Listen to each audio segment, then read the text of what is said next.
Il était une fois, au cœur de Port-Harcourt, une femme nommée Hydra-Mama. Elle avait 27 ans, était grande, belle, à la peau sombre, avec ce genre de beauté qui faisait ralentir les voitures et poussait les femmes à ressentir, en secret, une certaine insécurité. Sa peau brillait comme du bronze poli. Mais malgré sa beauté, il manquait quelque chose. Son hygiène. Elle avait une hygiène très négligée. Elle était si sale que ses casseroles pouvaient rester des semaines sans être lavées, et elle portait la même culotte pendant toute une semaine avant de la changer. La plupart du temps, en rentrant du travail, elle s'endormait dans ses vêtements de travail et se réveillait le lendemain matin toujours habillée de la même façon. Mais malgré tout, elle restait magnifique sous le soleil. Son maquillage était toujours impeccable et ses ongles faits selon les dernières tendances, brillants comme s'ils avaient leur propre projecteur. Chaque matin, elle quittait sa cour habillée comme si elle se rendait à un événement sur tapis rouge. Toujours propre, stylée et fraîche. Les gens du quartier l'appelaient « Madame Slay Queen ». Elle vivait dans un appartement de 2 chambres dans une cour clôturée. Personne ne lui rendait jamais visite chez elle, ni amis, ni famille, ni même ses prétendants. Mais personne ne s'en étonnait vraiment. Après tout, elle était une personne privée. Elle souriait aux voisins, leur faisait un signe poli et partait travailler dans sa Toyota Corolla noire, une voiture qu'elle nettoyait tous les 2 jours. Même si l'intérieur sentait légèrement le parfum mêlé à quelque chose de pourri, personne ne savait que, derrière tout ce vernis, elle vivait dans la saleté, et que sa vérité était bien plus sombre qu'on ne pouvait l'imaginer. Le secret commença à se révéler petit à petit. C'était un mardi matin. Mama Gei, la vieille dame vivant dans l'appartement à côté du sien, sortit pour balayer la cour et remarqua à nouveau cette odeur. Ce n'était pas l'odeur habituelle des égouts.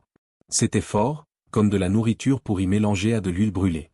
Elle fronça le nez et secoua la tête. Je l'ai déjà dit. Un jour, cette belle fille va nous tuer tous. Comment la maison d'une jeune fille peut-elle sentir aussi mauvais, comme un cadavre de rat? Cracha-t-elle. La porte d'Hydra-Mama grinça. Elle sortit, vêtue d'un blazer blanc sur un jean noir moulant, ses longues jambes luisant d'huile et sa perruque rebondissant comme dans les publicités télévisées. Elle sourit à Mama Gei. « Bonjour, Ma, dit-elle d'une voix douce. » Mais derrière cette douceur, son cœur battait à tout rompre, car à l'intérieur de son appartement, rien ne ressemblait à ce qu'on voyait dehors. Dans le logement d'Hydra-Mama, c'était le chaos. Le salon était poussiéreux. Un simple ventilateur en plastique soufflait de l'air chaud dans un coin, entouré de mouchoirs usagés, de sous-vêtements sales et de cartons de repas abandonnés. L'écran de télévision était couvert de traces de doigts et de marques grasses. Son tapis n'avait pas été lavé depuis 2 ans. Sa cuisine était pire. L'évier débordait de casseroles non lavées, avec du riz brûlé et de la soupe séchée collée sur les bords. Les cafards s'y promenaient librement. Une marmite de jollof rice datant de la semaine précédente trônait encore sur la cuisinière, couverte de moisissures. Elle ne cuisinait pas souvent, et lorsqu'elle le faisait, elle utilisait toujours la même casserole sans jamais la laver. Même sa salle de bain racontait sa propre histoire triste. La lunette des toilettes portait un anneau marron, et le lavabo était bouché. Son miroir n'avait jamais vu d'eau ni d'éponge de sa vie. Pourtant, chaque matin, elle se poudrait le visage, se parfumait et marchait comme une reine. À l'extérieur, elle était un rêve. À l'intérieur, elle se décomposait. Hydra-Mama avait grandi à Enugu, dans une maison où la survie était le seul but. Son père était chauffeur de taxi, sa mère petite commerçante. Il n'avait jamais eu le temps de lui apprendre la propreté. La maison était toujours encombrée, et les corvées étaient pour elle une punition, pas une habitude. À 16 ans, elle s'était enfuie après que son père l'eût battue avec une ceinture trempée dans l'eau pour avoir cassé une assiette en céramique.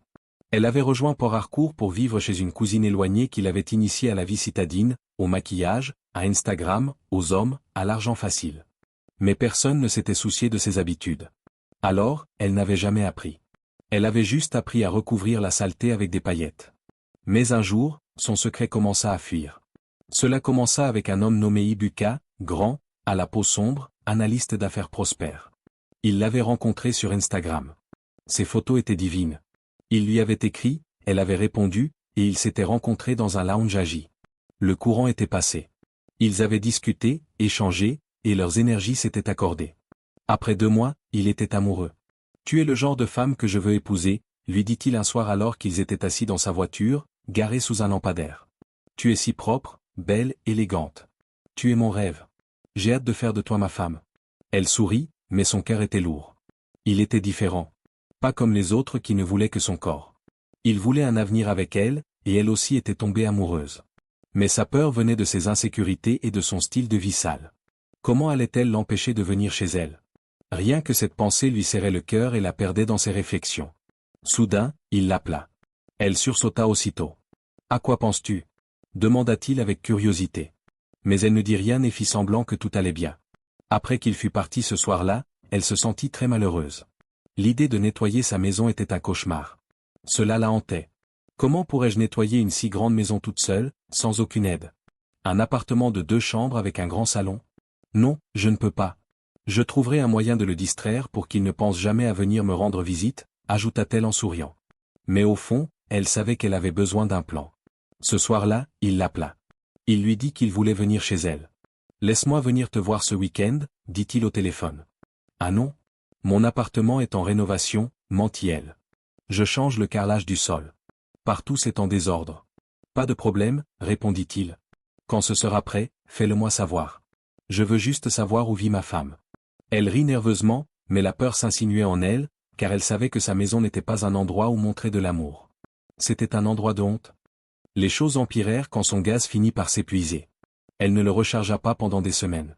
À la place, elle commandait à manger et empilait les assiettes en plastique dans les coins de la pièce. Un jour, l'évacuation de sa salle de bain se boucha et l'eau commença à stagner sur le sol. Elle l'ignora, et cela rendit l'odeur de sa maison encore plus insupportable. Pourtant, elle n'était pas prête à faire quoi que ce soit. Elle appréciait cette odeur. Cette odeur lui procurait un sentiment de détente. Les rats commencèrent à apparaître et les cafards se multiplièrent. Malgré tout, elle portait du parfum Chanel, du fond de teint MAC, et publiait des selfies retouchés et filtrés. Mais son âme, elle, se fissurait, jusqu'à ce samedi où tout s'écroula. Amaka la surprit. Il se présenta à son portail avec un bouquet de roses et un sourire. Elle ne s'y attendait pas. « Emma, ouvre maintenant. Ton gardien a dit que tu étais là. » cria Amaka après avoir frappé à sa porte pendant quelques minutes. Elle paniqua. Sa maison était un désastre. Elle courut dans tous les sens pour essayer de cacher les vêtements et les assiettes, mais il était trop tard. Amaka entra. Il s'arrêta sur le seuil.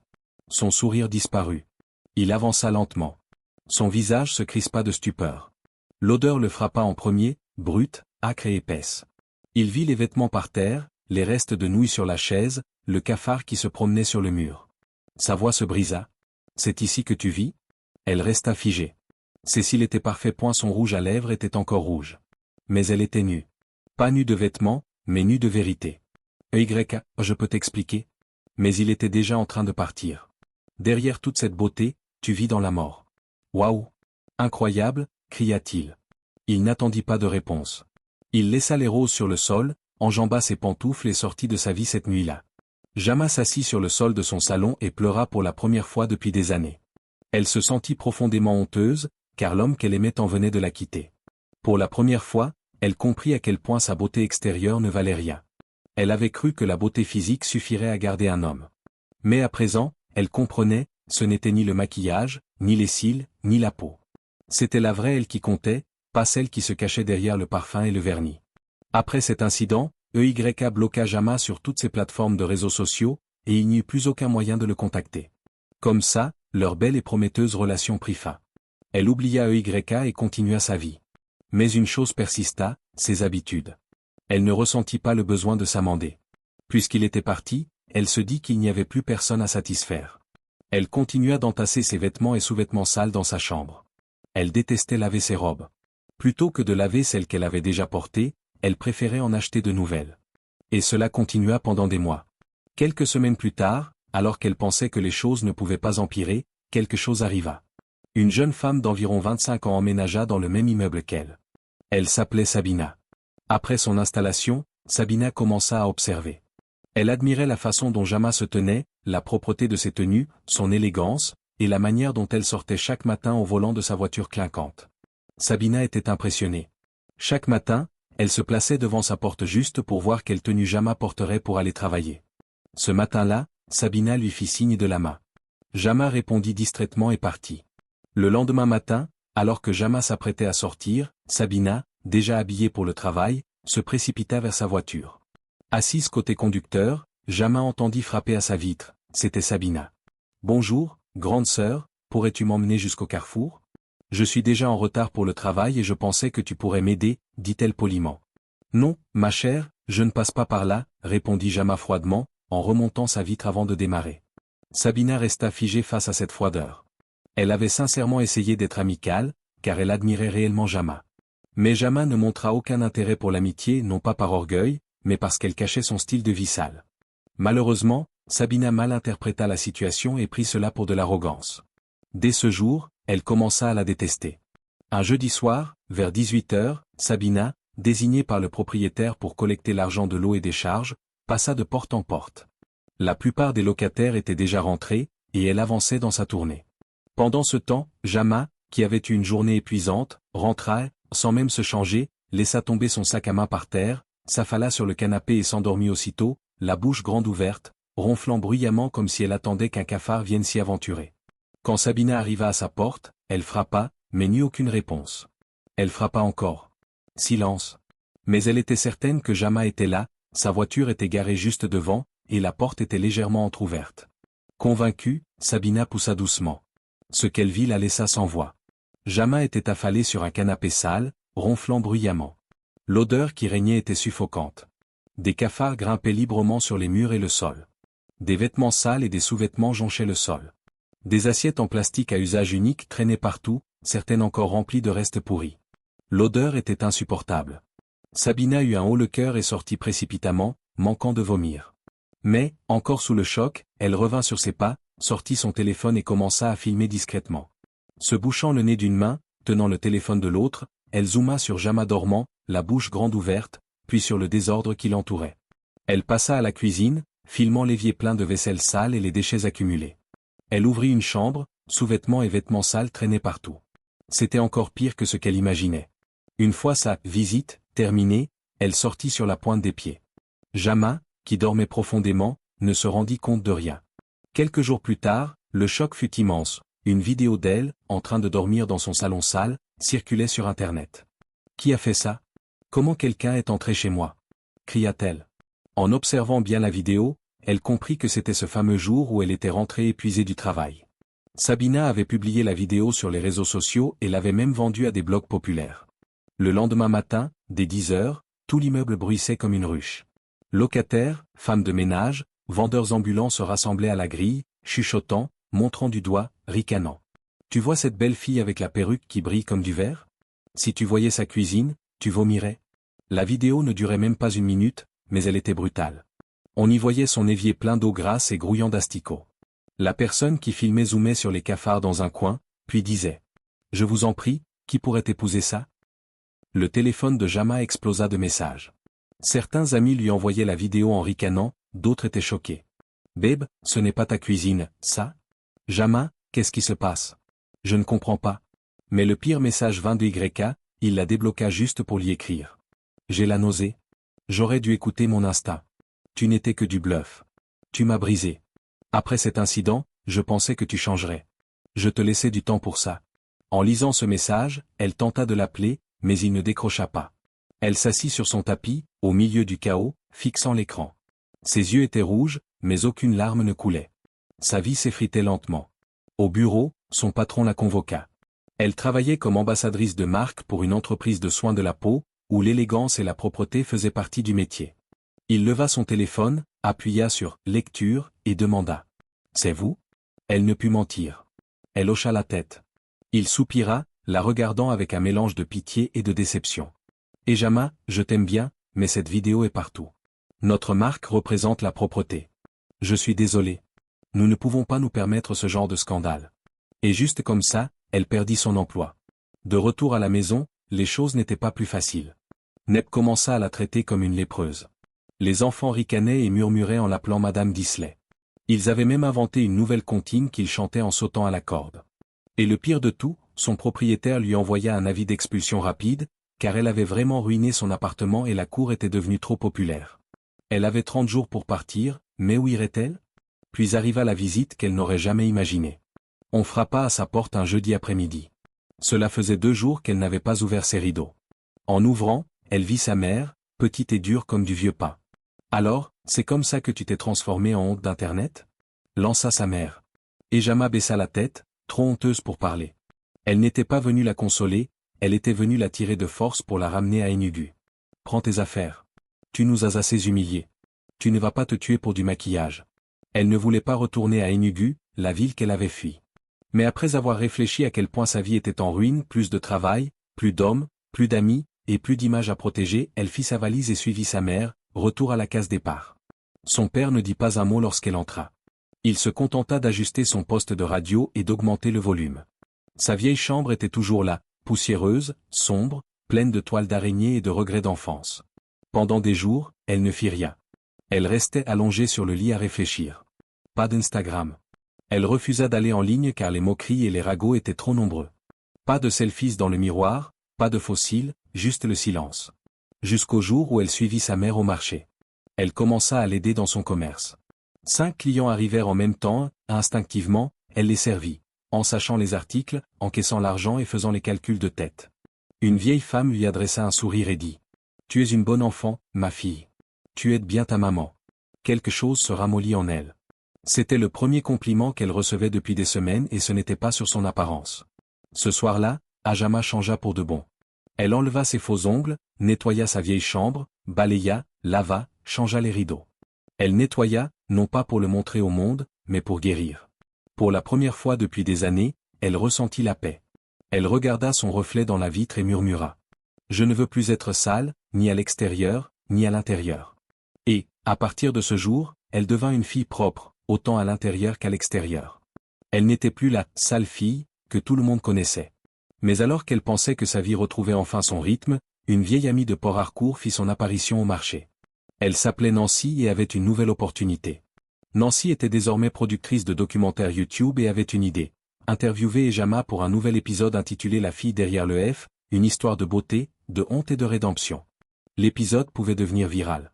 Il apporterait de l'argent, de la notoriété et de la guérison, mais aussi la réouverture de vieilles blessures. Nancy se demanda si Eugénie accepterait. Un jour, elle se rendit à l'étal d'Ajama. Nancy portait de grosses lunettes noires et un sac à caméra. Elle leva les yeux et la vit, cheveux attachés, pas de maquillage, pagne taché d'huile de piment, en train de couper du gombo à côté de sa mère tout en riant avec un client. En abaissant ses lunettes, Nancy surprit Jama. « Impossible ?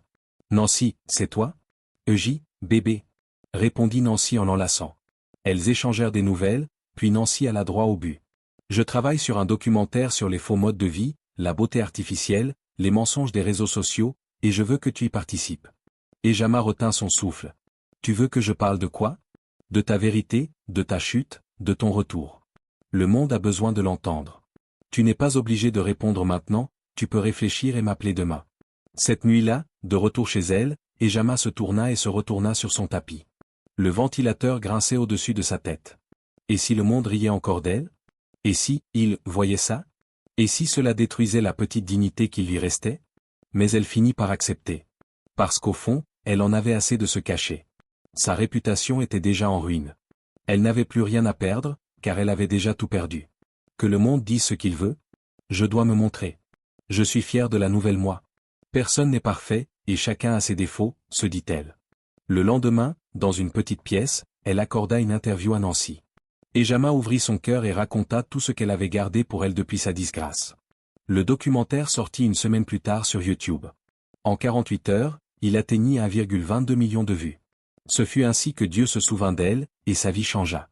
Les gens eurent pitié. Puis, ses messages privés Instagram explosèrent, non plus d'insultes, mais d'offres d'emploi, d'invitations à prendre la parole, et de propositions de partenariat. Puis, un événement inattendu, elle reçut une demande de message d'achat. « J'ai regardé ton documentaire. Je suis heureux que tu aies changé. Tu es courageuse et j'admire cette partie de toi. S'il te plaît, peut-on parler ?» Le cœur d'Eugénie battit comme un tambour. Elle lâcha son téléphone et fixa le mur. Après tous ces mois, après la honte, l'homme qui était parti lui demandait une seconde chance. Eugénie était très heureuse. Un soir, Nancy arriva précipitamment à sa boutique. « Ma fille, un découvreur de talent de Lagos a vu le documentaire.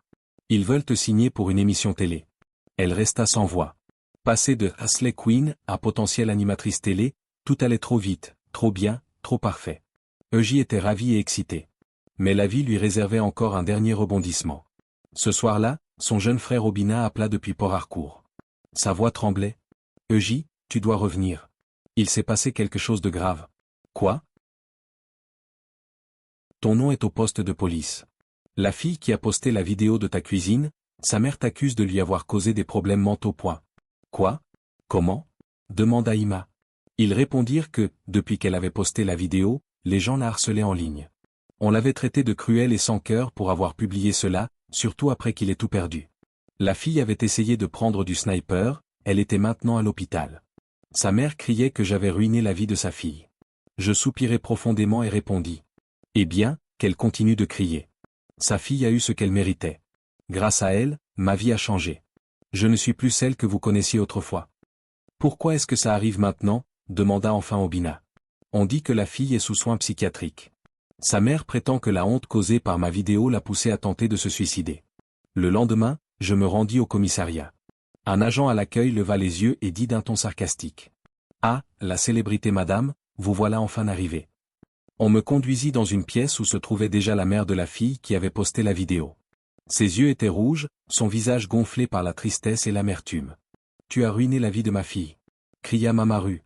Elle a posté cette vidéo comme une blague et tu as retourné le monde contre elle. Elle m'a filmé sans ma permission, répliqua Ejama. Elle est juste jeune, et moi j'étais brisé, dit Ejama d'une voix tremblante. Ejama s'emporta. Cette vidéo m'a détruite. J'ai failli entraîner d'autres garçons dans l'affaire, mais j'ai choisi de me battre. Le silence tomba. L'officier intervint. Assez. Vous vous êtes fait du mal mutuellement, mais continuer ce conflit ne fera qu'aggraver les choses. Peut-être que c'est une épreuve pour vous deux. Ce soir-là, je me rendis à l'hôpital.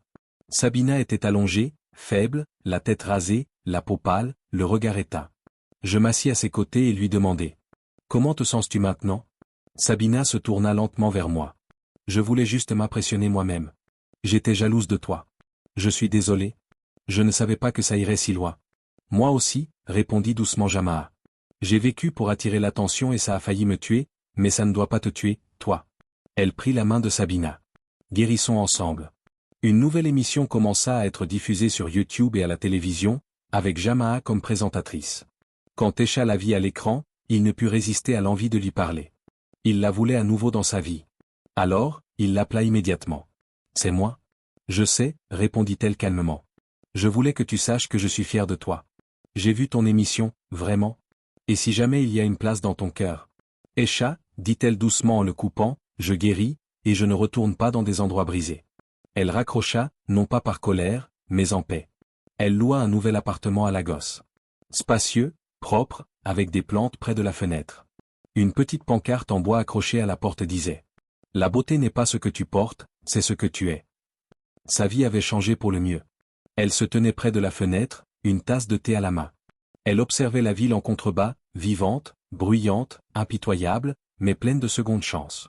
La morale de cette histoire nous rappelle que nous ne devons pas juger par les apparences. Les personnes les plus propres à l'extérieur peuvent se noyer à l'intérieur. Les réseaux sociaux sont un masque. N'enviez jamais ce que vous ne comprenez pas. La honte n'est pas une fin, elle peut être le début d'un but. Le pardon envers les autres et envers soi-même est guérison. Vous n'avez pas besoin d'un passé parfait pour inspirer l'avenir.